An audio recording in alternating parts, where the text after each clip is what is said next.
The video for the 5th day of January is titled Living on a Planet of Lies.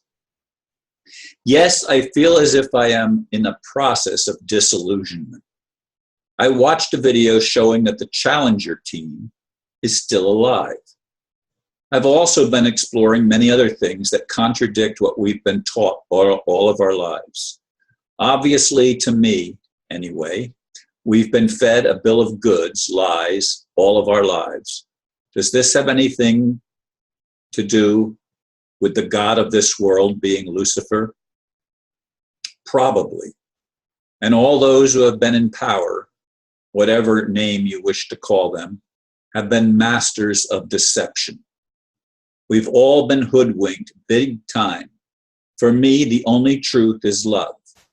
The love chapter in the not-so-holy Bible does give us a pretty good description of what real love is in the 13th chapter of 1 Corinthians. If I don't have love, it rightly says, I am nothing. Will we ever love one another and stop the nonsense of judging by fake beliefs? And I purposely put lie in big capital letters. And that love chapter says, though I can prophesy and understand all mysteries and have all knowledge and all faith so that I could even move mountains, but if I don't have love, I'm nothing. If I bestow all my goods to feed the poor and give my body to be burned and have not love, it profits nothing. Charity, love, suffers long and is kind. It envies not. It does not puff itself up. It does not behave in a challenging manner. It does not seek its own. It is not easily provoked. It does not think evil. It does not rejoice in iniquity, but rejoices in truth. It bears all things, believes all things, hopes all things, endures all things. Love never fails.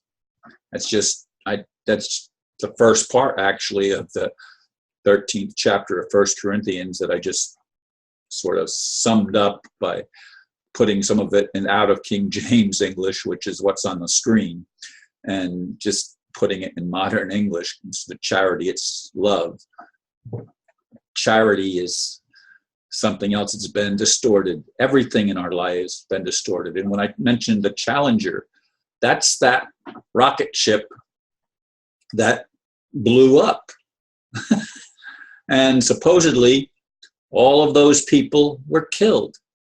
And yet, most of them that were on that mission still survive, and they haven't even changed their names, and they still look the same, except older, than what they did back then. That was all a scam. All a scam. And we've been scammed about everything. Everything. And I mentioned the Bible in there.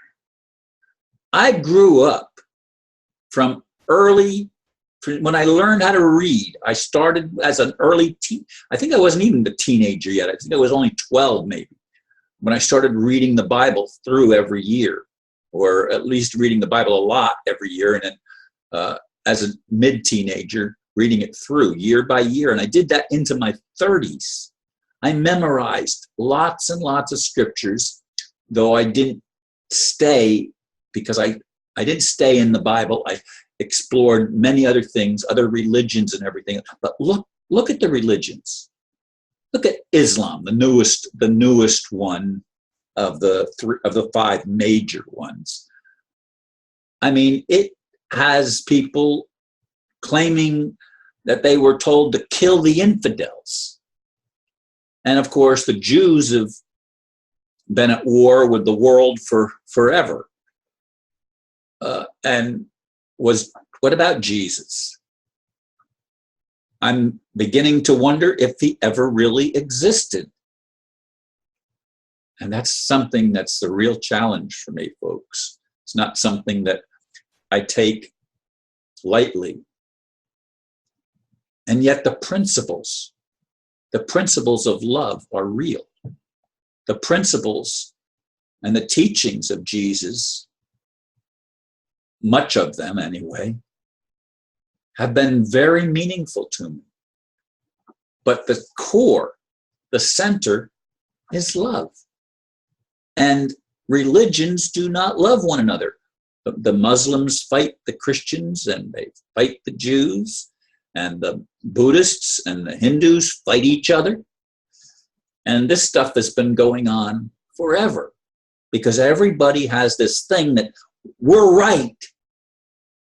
And if you're different, you must be wrong, because you don't agree with the way I see things, and you don't call God by the same name that I call God by, and you don't believe this and you don't believe that. And belief has a lie in the middle of it. It has nothing to do with belief. It has to do with recognizing who we are, what we are, that we have something within us that I think is eternal.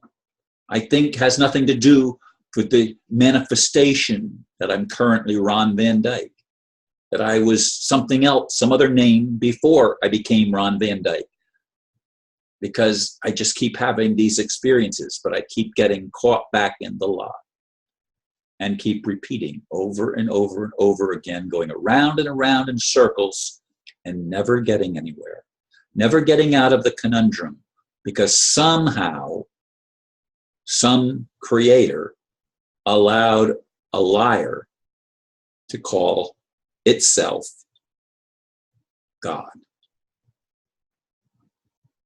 And it's a jealous God. It's a vengeful God. It's not a kind and loving being. It's a very immature being. And that's the God of the Bible, folks. That's the God that most of us in Western culture have been taught about, and many of us believe, and some just couldn't buy it. And I don't blame them when I begin to explore for myself some of the contradictions. It's very, very challenging to be in this position, and yet at the same time, it gives me hope that I'm finally waking up, and that many of us are finally waking up. We're not going to find the answers in some religion or some past or even some future.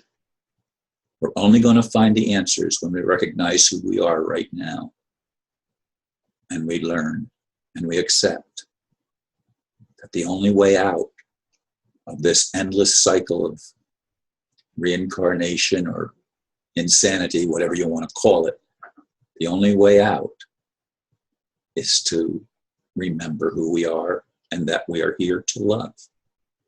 It's our only responsibility, is to love one another. And when we do that, then maybe we'll know the real creator. And we won't be bound and led astray by all the lies and all of the pretexts and pretensions of a false God who pulls the wool over our eyes and who only wants control. Why do you think that the leaders of the world want to reduce the world population? One thing, so many people are waking up. Another thing, or there are just too many to control. And these too need to wake up, because the only way out for them is to wake up and love and stop the nonsense that's built on lies. And then we can transform the planet of lies into the place of beauty that it truly is and was meant to be, I believe, from the very beginning. Anyway, think about what I've shared. Thank you again for listening. Namaste.